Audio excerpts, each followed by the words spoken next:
By touching the ancient stone, the man gained lightning powers. He became the continent's only magic swordsman, feared by all. The giant could now be defeated with one blow. Joshua had planned this when he heard about the Duke's trip. On the day of departure, the Duke took over 100 people. The Duke's party, over 100 strong, set out. Near the ridge, they found an elf-like woman named Brento. The Golden Ridge was only a century old in the Empire. Joshua, he never heard of an elf mage named Aina. Big, Lady Basha's relative, discovered Joshua's identity. In the evening, they set up camp outside the forest. Everyone discussed how to defeat the forest monsters. They noticed the monsters came down more often. Their attack power doubled during the blood moon. The best strategy was to wait outside until nightfall. Joshua took a break from gathering firewood. He went into the forest alone. He was searching for the primal stone. It has various magical attributes. Only 5 are known to exist. After an hour, he reached the forest's center. A black giant blocked his way. Using a friend's technique, he dodged the giant. Joshua then stepped on a dry branch and fell.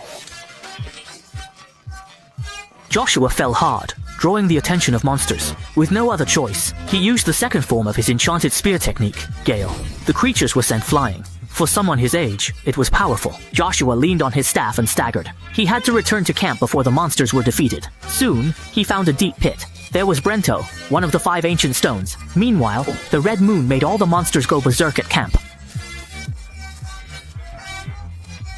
But there were too many monsters. The knight struggled. A black giant appeared. It shattered the balance. With one strike it sent 2 knights flying. Even 7 peaks a B-rank knight couldn't withstand it. The knights began to scatter. Just as Chitheng was at a loss, the Duke arrived. The Duke faced a horde of monsters. He destroyed them all with one strike. This was the power of a great star. Even small monsters felt fear. Baal trembled at his father's power. Baiga mocked him. A genius is still a child, he said. He noticed Joshua was missing. Did he flee the battlefield? Other soldiers gossiped. People were murmuring that Joshua was just a coward. He was no match for Master Baal. The Duke ordered them to stop talking. Baal led the chase after Loran. They thought they had the upper hand. Suddenly, small monsters were thrown aside. A group of black giants appeared. All the monsters began to retreat. The knights saw the overwhelming number. They were at a loss. At that moment, suddenly, lightning filled the sky. A person appeared above the giant. They killed it instantly with a glowing strike. Everyone was shocked by Joshua's sudden appearance. Baiger, who always targeted him, didn't believe he defeated the black giant. He claimed Joshua used a trick and hid to steal the Duke's glory. Other soldiers also doubted a C-rank knight could defeat the black giant. They agreed with Baiger. Joshua refused to leave.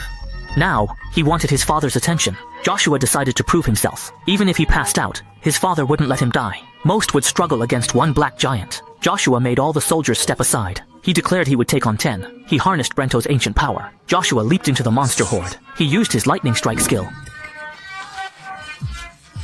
The black giant was sent flying. Its skin was charred and crisp. Joshua's prowess silenced his doubters. Sir Brento dropped to his knees in astonishment. The other soldiers were speechless. Could Master Joshua really be just a C-rank knight? The black giant's skin was unscathed. His attacks had elemental magic. Is he the legendary magic swordsman? The Duke asked his mage, Armand, for his thoughts. Armand said Joshua would change the country, or even the continent. Before he finished, the Duke vanished from her sight. Joshua was exhausted, but the black giant showed no mercy. At that moment, the Duke appeared and killed the monster with one strike. For the first time, Joshua slept in her father's arms.